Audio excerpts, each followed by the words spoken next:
हम लोग कल बात किए थे electric field due to uniformly charge solid sphere, जिसमें कि चार्ज वॉल्यूम पे डिस्ट्रीब्यूटेड था। उसके अंदर सरफेस पर और बाहर इलेक्ट्रिक फील्ड हम लोगों ने डिराइव किया था। बाहर एक्सप्रेशन आया था आउटसाइड स्फीयर, इधर एक्सप्रेशन आया था equal to Q upon 4 epsilon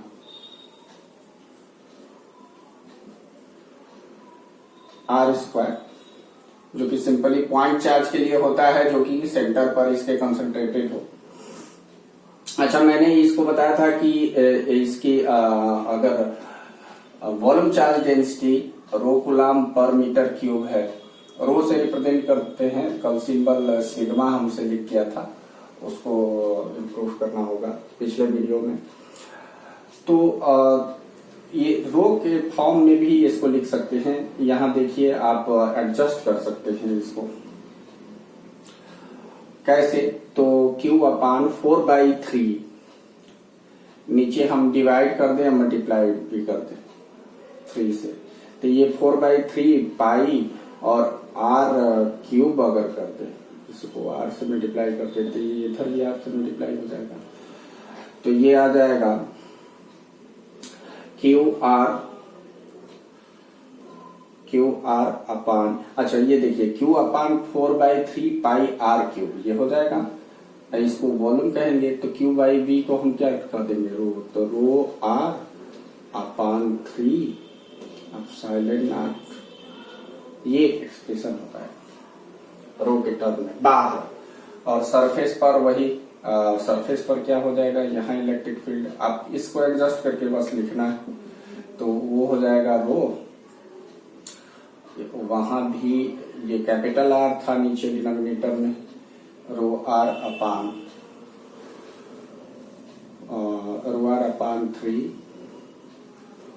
epsilon, यहाँ सरफेस पर होगा। और अंदर के लिए एक्सप्रेशन क्या आया था, अंदर एक्सप्रेशन आया था Q upon Q R upon 4 epsilon not capital. तो इसको भी एडजस्ट कर सकते हैं, हम क्या लिख सकते हैं, 4/3, यहां भी 3 से मल्टीप्लाई कर दीजिए, और यहाँ R है तो capital R square, capital R से मल्टीप्लाई करना पड़ेगा, तो Q अपान 4/3 पाई R क्यूब ये हो जाएगा। तो यहाँ आ जाएगा आपका Q times small r, capital R into small r अपान 3 एप्सिलॉन नॉट, ये एक्सप्रेशन आ जाएगा इनसाइड। तो सॉरी, Q नहीं, रो, तो रो के टर्म में भी आप एक्सप्रेस कर सकते हैं। बस रो की वैल्यू क्या होगी, Q upon volume of the sphere. यहाँ जैसे रो जो होगा उसमें हमें मल्टीप्लाई करना पड़ेगा कैपिटल R का, इसका वॉल्यूम लेंगे ना, तो गॉसियन सरफेस करेंगे। बाहर जैसे ये R स्क्वायर था, तो इसमें R क्यूब से मल्टीप्लाई करना पड़ेगा यहाँ। सॉरी, ये नहीं होगा, ये गलत हो गया। हमें क्या करना पड़ेगा, इस स्फीयर के केवल वॉल्यूम से डिवाइड करना पड़ेगा Q को। तो Q अपान 4/3 पाई, यहाँ R क्यूब से मल्टीप्लाई किया, तो यहाँ भी क्या आ जाएगा, R क्यूब, ये होगा। तो Q अपान 4/3 पाई R क्यूब को हम क्या कर देंगे, रो, तो यह आ जाएगा रो, और R cube upon 3 epsilon not R square, ये आएगा। और ये सरफेस वाला आ जाएगा, ये तो ठीक है, ये सही आया है। इसमें क्या आएगा, रो, वो था Q upon 4 epsilon not R square, तो इसमें R से मल्टीप्लाई कर दें, ऊपर R से मल्टीप्लाई कर दें, 3 से यहाँ डिवाइड कर दें, 3 से मल्टीप्लाई कर दें, तो 4/3 पाई R क्यूब, इसको हम क्या लिख सकते हैं, Q अपान 4/3 पाई R क्यूब को रो, तो 3 एप्सिलॉन नॉट, बस इतना बचा, कैपिटल R। ये आएगा सरफेस पर, ये सरफेस पर, ये आउटसाइड, और ये क्या आ जाएगा, इनसाइड। तो खैर आप एडजस्ट करके लिख सकते हैं इन टर्म ऑफ, वो रोज के टर्म में मैंने नहीं लिखा था स्फीयर के लिए, बाकी ग्राफ वगैरह हो गया था। अब हम अभी डिस्कस करेंगे इस वीडियो में, नियर अबाउट लास्ट टॉपिक है आपका electric field due to infinite sheet of charge which is uniformly charged and having surface charge density equals to sigma coulomb per meter square। तो इस सिग्मा के term में electric field का expression, हाँ यहाँ पर डिस्टेंस नहीं गिवन रहेगा, सिर्फ हमने क्या लिखा है near the charge seat, charge seat के पास में हमें इलेक्ट्रिक फील्ड का एक्सप्रेशन डिराइव करना है। तो देखते हैं इसको, ये नियर अबाउट लास्ट टॉपिक होगा। एक और है मेटालिक सीट के लिए, मतलब इनफाइनाइट सीट ही हो लेकिन वो मेटल की बनी हो, तब इलेक्ट्रिक फील्ड का एक्सप्रेशन क्या होगा। ये मैंने क्या लिया है, चार्ज की ही सीट है, मतलब कोई पार्टिकल है चार्ज पार्टिकल, उसी का इनफाइनाइट सीट है, इसमें कोई मेटल नहीं है, मटेरियल का डिस्कशन नहीं है। तब हम यहाँ फाइंड करने जा रहे हैं इलेक्ट्रिक फील्ड। इसका डायमेंशन क्या है, यहाँ मैंने दिखाया है कि इसका डायमेंशन हर एक डायरेक्शन में इनफाइनाइट है, मतलब इधर भी इंफिनिटी इधर इंफिनिटी, हर एक डायरेक्शन में इनफाइनाइट डायमेंशन की ये है। हमने छोटा सा पार्ट लिया है इसका, हमें फाइंड करना है इसके जस्ट पास में इलेक्ट्रिक फील्ड। जाहिर सी बात है एक चीज कि हमने इलेक्ट्रिक फील्ड ये डिसाइड किया है, पॉजिटिव चार्ज हमने लिया है तो रेडियली आउटवर्ड होगा, ये तो ठीक है। जो रेडियली आउटवर्ड होगा मतलब टिल्टेड नहीं होगा, किसी एंगल पे नहीं होगा। इसका कारण ये है कि हर एक तरफ इस पॉइंट जहां पर इलेक्ट्रिक फील्ड हम फाइंड करना चाह रहे हैं वहां के चारों तरफ इनफाइनाइट सीट ऑफ चार्ज है। तो जो इलेक्ट्रिक लाइंस ऑफ फोर्सेज इधर से गुजरेंगे वो हर एक इलेक्ट्रिक फील्ड लाइंस को दबाएंगे दोनों तरफ से, लेटरल प्रेशर जनरेट करेंगे, जिससे कि इलेक्ट्रिक फील्ड लाइंस क्या होगी, वो स्ट्रेट होगी और रेडियली आउटवर्ड होगी। ठीक है, तो इस वजह से ये तो कंफर्म है कि इलेक्ट्रिक फील्ड क्या होगा, रेडियली आउटवर्ड डायरेक्शन में होगा। और दूसरी बात कि अगर इसके पास में इलेक्ट्रिक, अभी यहाँ डिस्टेंस नहीं गिवन है, पास में कहा जाता है नियर द सीट, यहाँ डिस्टेंस नहीं गिवन रहेगा। आपको एक गॉसियन सरफेस यहाँ डिसाइड करना पड़ेगा। तो देखिए यहाँ पर आपके ऊपर है कि ये जो गॉसियन सरफेस है आप सिलिंड्रिकल ले लीजिए या सिलेंडर ही लीजिए, लेकिन उसका ये फेस क्या हो, रेक्टेंगुलर हो। ठीक है, मतलब वो एज लाइक सिलेंडर ना हो, वो कैसा हो, रेक्टेंगुलर शेप का, उसका ये वाला फेस जो हो वो रेक्टेंगुलर इस टाइप से हो। ठीक है, इस तरीके से भी आप लिख सकते हो। तो इधर ऐसे भी लोगे तब भी आप यहाँ फ्लक्स कैलकुलेट कर सकते हो, लेकिन हमने क्या लिया है, सिलिंड्रिकल, और ये एज्यूम कर लिया है कि इसका एरिया ए है, इसका भी एरिया ए है। सरफेस चार्ज डेंसिटी इस सीट का सिग्मा कूलम्ब ये गिवन रहेगा, सिग्मा कूलम्ब पर मीटर स्क्वायर है। अब सिलिंड्रिकल हमने गॉसियन सरफेस ले लिया है, तो हमारा टारगेट क्या होता है, गॉस लॉ अप्लाई करना, और उसके लिए हमें क्या कैलकुलेट करना है, flux through this cylindrical Gaussian surface. ये हमारा गॉसियन सरफेस है, गॉसियन सरफेस पर कोई चार्ज आप नहीं लिखेंगे। आप देखिए ये इम्बेड करके दोनों तरफ गया है, इस सीट को यहाँ इम्बेड किया है, इस पार भी गया है। जितने डिस्टेंस इसके सरफेस से ये है उतनी ही डिस्टेंस ये है, इधर इलेक्ट्रिक फील्ड इधर होगा, इधर इलेक्ट्रिक फील्ड इधर होगा। इस सरफेस पर जो प्लेन सरफेस है, दोनों तरफ से ये डब्बा जो बंद है, इस पर हम अगर कोई डीएस लेते हैं तो वो इलेक्ट्रिक फील्ड के क्या होगा, पैरेलल। ठीक है, तो इलेक्ट्रिक फील्ड के पैरेलल होगा। तो अगर फ्लक्स हम कैलकुलेट करना चाहें इस प्लेन सरफेस के थ्रू, तो नेट फ्लक्स कितना होगा, तो सबसे वही हम फ्लक्स एक छोटा सा एरिया ले लिए, उसके थ्रू वाले फ्लक्स कैलकुलेट कर देंगे। ठीक है, तो flux through the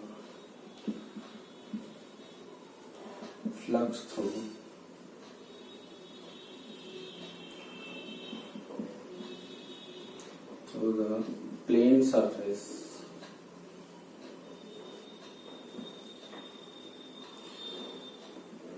area element का है on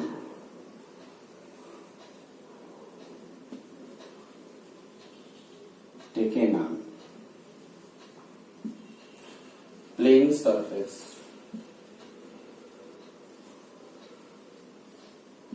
ऑफ गॉसियन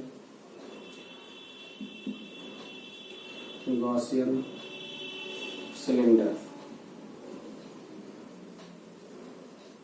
ठीक, या सिलेंड्रिकल सरफेस।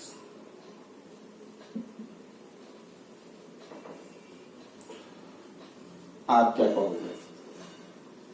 हम डीएस के थ्रू अगर कैलकुलेट करना चाहें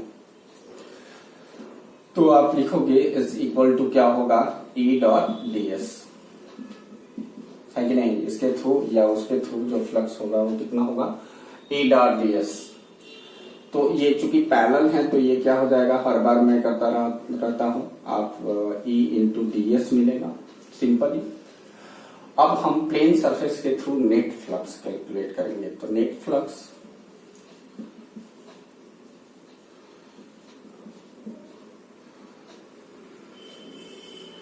through one of the plane surface equal to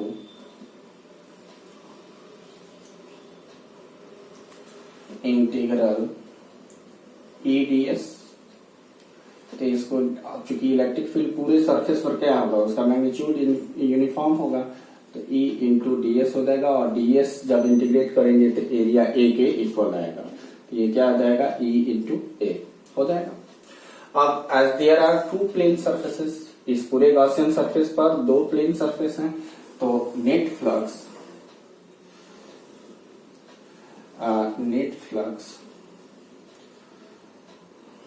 through plane surfaces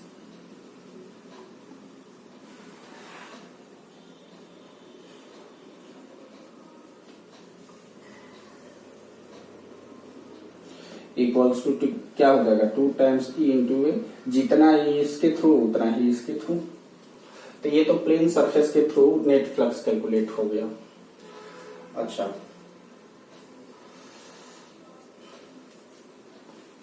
या नेट फ्लक्स यहाँ न यूज करें, flux through plane surfaces is equals to क्या हो जाएगा, 2 टाइम्स ई इंटू ए। अब हमें कैलकुलेट करना है कर्व सरफेस के थ्रू फ्लक्स। तो ये आपको लिखना पड़ेगा, यहां मैं समझाता हूं। यहां पर कोई डीएस लेंगे कर्व सरफेस पर, तो इसका डायरेक्शन इस डायरेक्शन में होगा, इस कर्व सरफेस के परपेंडिकुलर डायरेक्शन में, और इलेक्ट्रिक फील्ड इस कर्व सरफेस के क्या होगा, एलांग होगा कहीं भी। तो चूंकि इलेक्ट्रिक फील्ड इस सरफेस के एलांग होगा, डीएस इसके परपेंडिकुलर, तो इलेक्ट्रिक फील्ड और डीएस में एंगल कितना हो जाएगा, 90 डिग्री। तो डॉट प्रोडक्ट कैलकुलेट करेंगे तो कर्व सरफेस के थ्रू फ्लक्स क्या आएगा, फ्लक्स थ्रू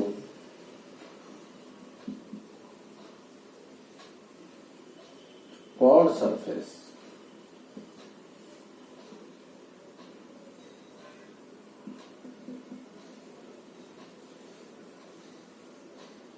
इक्वल टू क्या आ जाएगा, 0।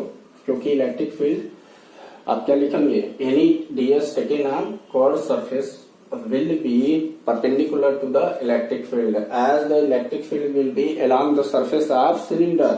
किसी भी पॉइंट पर सिलेंडर के सरफेस के along होगा इलेक्ट्रिक फील्ड, दैट्स वाई ये रीजन यहाँ लिखना होगा, मेंशन करना होगा। इसके बाद अब आप ये कैलकुलेट कर लिए कि कर्व सरफेस के थ्रू फ्लक्स क्या है, 0। तो अब आप लिखेंगे नेट फ्लक्स,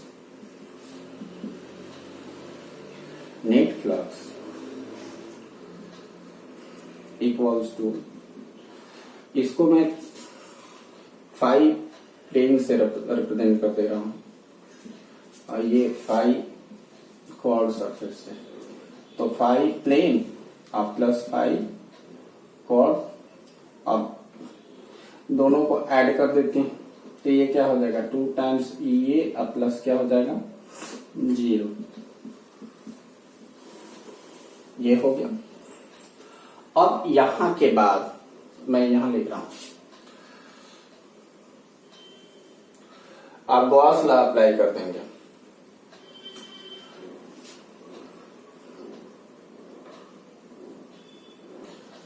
तो बाई गॉस लॉ क्या लिख सकते हैं,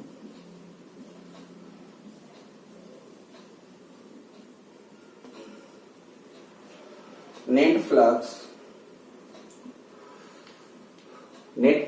equals to,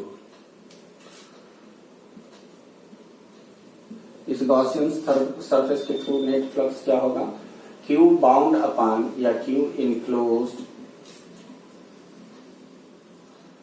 upon epsilon not, यही फार्मूला था गॉस लॉ का। अब जरा देखिए, इतनी एरिया ए में इस सीट का जितना पोर्शन बाउंड होगा, ट्रैप्ड होगा, उतने ही पर जितना चार्ज होगा वही गॉसियन सरफेस के अंदर का चार्ज होगा। वो चार्ज कैलकुलेट अगर करना हो तो देखिए, surface charge per unit area जो चार्ज है वो कितना है, सिग्मा। तो क्यू इनक्लोज्ड की वैल्यू हमें कैलकुलेट करनी होगी। क्यू इनक्लोज्ड कितना हो जाएगा, क्यू इनक्लोज्ड इक्वल टू हो जाएगा सिग्मा इंटू ए, होगा कि नहीं। चार्ज जो इनक्लोज होगा वो कितना होगा, सिग्मा इंटू ए। अच्छा, अब इधर से भी चार्ज सिग्मा इंटू ए इनक्लोज होगा,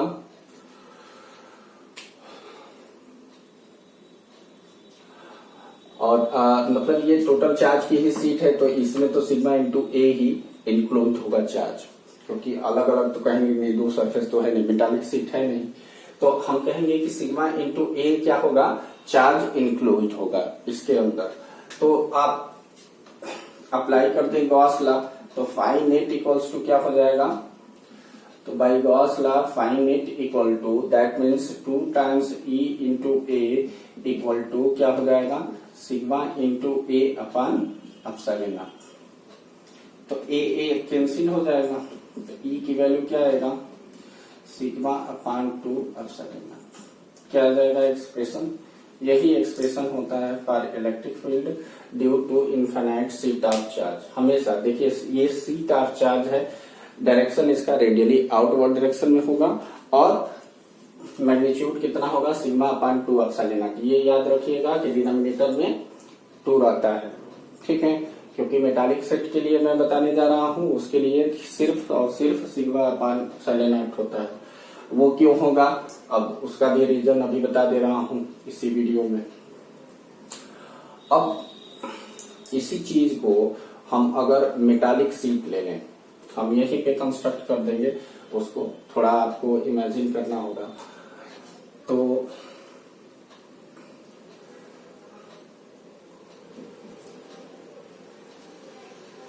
ये इनफाइनाइट मेटालिक चार्ज सीट होगी, ठीक है। अब एडजस्टमेंट इसी को करके हम दूसरा जो टॉपिक है लास्ट, इसका एप्लीकेशन ऑफ गॉस लॉ में, उसको भी डिस्कस कर दे रहा हूं। जस्ट इसी तरीके से हमें सॉल्व करना है, तो हम लोग डिस्कस करें मेटालिक सीट के लिए।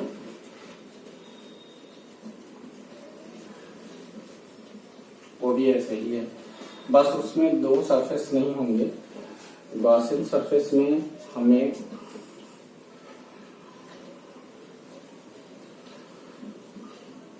थोड़ा सा वो अलग तरीके से डील करना होगा। यहां भी वैसे ही होगा, नियर द मेटालिक सीट।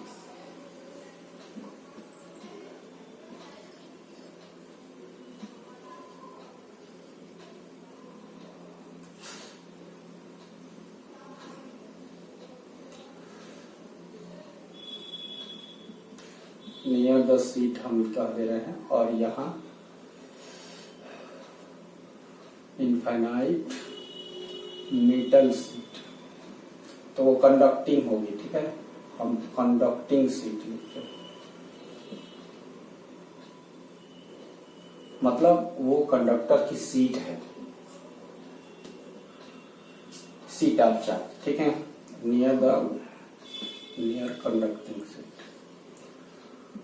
अब मेटल क्या, कोई भी कंडक्टर की सीट होगी,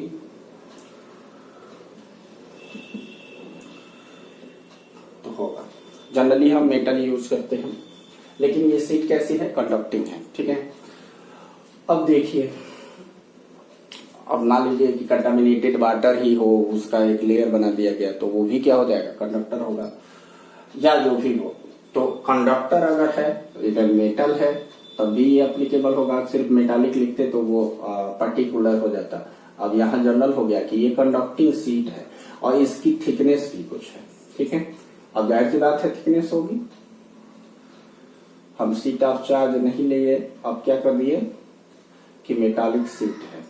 तो मेटालिक शीट है तो इसमें क्या होगा, थिकनेस होगा। तो हम यहाँ रिप्रेजेंट करने के लिए बुक टाइप का बना लिए, बुक में जैसे थिकनेस होती है, तो थोड़ी सी इसमें थिकनेस है। अब जरा देखिए, जितना इलेक्ट्रिक फील्ड यहां होगा उतना ही इलेक्ट्रिक फील्ड यहां होगा, इसमें भी वही कहानी है। लेकिन यहां पर दो गॉसियन सरफेस लेने की, इस साइड भी गॉसियन सरफेस लेने की जरूरत नहीं है। हमें क्या करना होगा, यहां पर इस गॉसियन सरफेस का एक सरफेस हम इनसाइड मेटल ही बंद कर देंगे, क्लोज कर दिया। मतलब इस सिलेंडर का एक surface inside this conducting sheet है यहां पर, और एक सरफेस बाहर है जहां हमें इलेक्ट्रिक फील्ड फाइंड करना है। बस फर्क ये है, यहां भी आप बना सकते हैं इस साइड, लेकिन वो अलग गॉसियन सरफेस होगा, ये अलग गॉसियन। हमें फ्लक्स बस इतने के थ्रू फाइंड करना है। अब इस प्लेन सरफेस को हमने कहा ले लिया है, पहले वाले केस में क्या कर दिया था, इम्बेड करके इस तरफ आ रहा था। लेकिन यहाँ पर गॉसियन सरफेस हमने क्या लिया है, एक जो प्लेन सरफेस है इस गॉसियन सरफेस का, वो इनसाइड मेटल है या इनसाइड कंडक्टर है। तो अब क्या करेंगे, इसका भी एरिया वैसे ही ए ही है, यहां भी हम ds लेंगे और ds का डायरेक्शन यही होगा जो कि पहले केस में था। लेकिन फर्क ये आया कि इनसाइड मेटल्स हमने कहा था कि इलेक्ट्रिक फील्ड क्या होता है, जीरो। इलेक्ट्रिक फील्ड की वैल्यू क्या होगी, मेटल के अंदर जीरो। तो यहां पर फ्लक्स क्या आएगा, जीरो, E टाइम्स A के बराबर नहीं आएगा। तो अब सेम तरीके से ds taken on flux through, अब इस केस में flux through ds taken on plane surface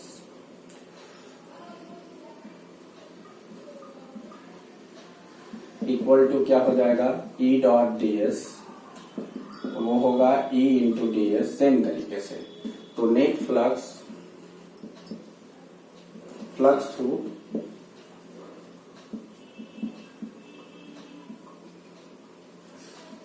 the plane surface outside the sheet is integral E ds equal to E into A.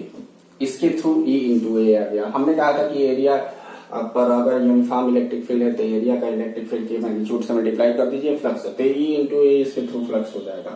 Cord surface पर वैसे ही zero होगा। अब दूसरे वाले plane surface की बात करें, as electric field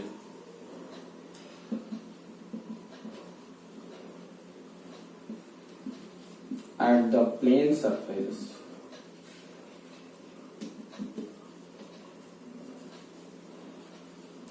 inside conductor will be zero, hence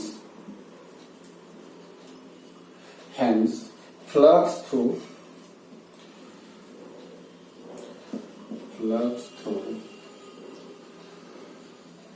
this plane surface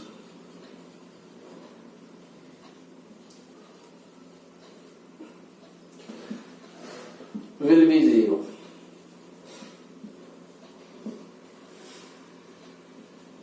Hence net flux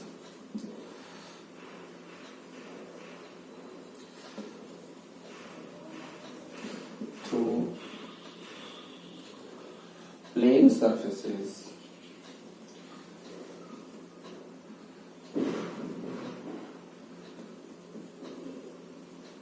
equal to E into A। दोनों ही प्लेन सरफेस से कुल मिला के फ्लक्स क्या हो जाएगा, फ्लक्स थ्रू नेट में लिखिए plane surfaces is equals to क्या हो जाएगा, इस पर 0 हो जाएगा और इस पर E इंटू ए हो जाएगा। तो net total flux through the plane surface कितना आया, E इंटू ए, और कॉर्ड सरफेस के थ्रू फ्लक्स क्या होगा, फ्लक्स थ्रू वही चीज, फ्लक्स थ्रू कॉर्ड सरफेस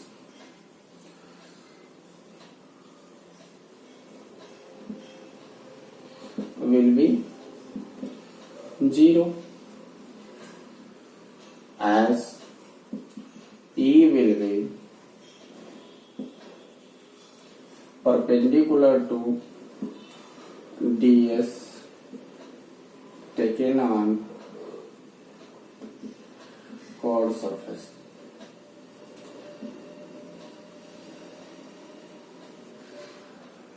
तो कर्व सरफेस के थ्रू फ्लक्स क्या हो गया, 0। सेम रीजन कि electric field along the Gaussian surface होगा और डीएस कोई भी हम लेंगे तो वो क्या होगा, इलेक्ट्रिक फील्ड के परपेंडिकुलर, उस सरफेस के परपेंडिकुलर। तो net flux through the Gaussian surface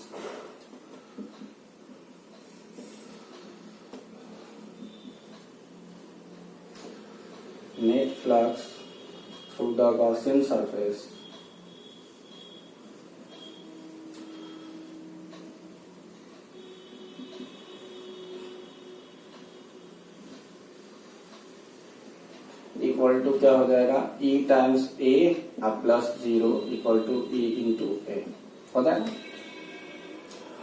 अब देखिए गॉस लॉ अप्लाई कर दीजिए, तो बाय गॉस लॉ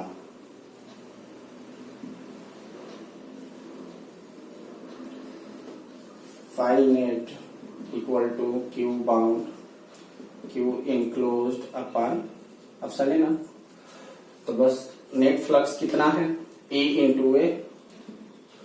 अब चार्ज बाउंड, इतने में चार्ज बाउंड कितना होगा, इस वाले सरफेस पे जो चार्ज बाउंड होगा तो सिग्मा इसका भी चार्ज सरफेस चार्ज डेंसिटी है, तो सिग्मा इंटू क्या हो जाएगा, ए, यहाँ सिग्मा इंटू ए अपन एप्सिलॉन नॉट, तो ए कैंसिल हो जाएगा, तो ई की वैल्यू क्या आ जाएगी, E equal to sigma upon epsilon naught. ये याद रखना, ये मेटालिक सीट के लिए है जिसमें थिकनेस हो, या कंडक्टिंग सीट के लिए है जिसका की थिकनेस गिवन हो, उसके पास में इलेक्ट्रिक फील्ड का एक्सप्रेशन सिंपली क्या होता है, सिग्मा अपान एप्सिलॉन नॉट। जबकि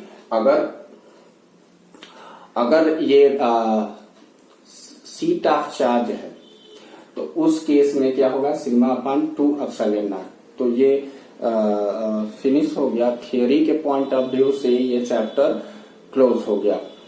इसके बाद अब न्यूमेरिकल प्रॉब्लम्स हैं जो कि इस एप्लीकेशन पर और गॉस लॉ कैलकुलेशन पर पूछे जाते हैं, तो वो भी थोड़ा सा डिस्कस करेंगे हम लोग। सारे क्वेश्चन डील करना वीडियोज में पॉसिबल नहीं होगा, आप लोग अलग से क्वेश्चन पूछ सकते हैं through WhatsApp, through phone call और एनीथिंग।